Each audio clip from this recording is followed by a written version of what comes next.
are the Gascan Asian Fit lenses, and I will be showing you how to remove and install them.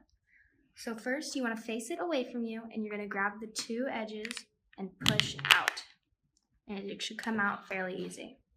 You want to do the same to the other side, so you're going to pull them apart and push out. And that is how you remove them.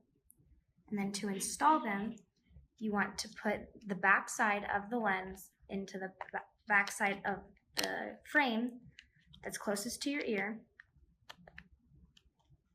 and push it into the groove, and then from there you want to push the rest of the lens into the frame.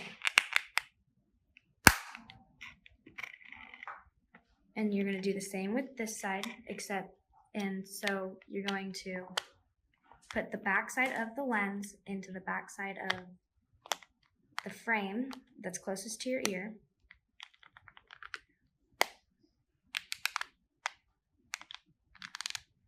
And push through.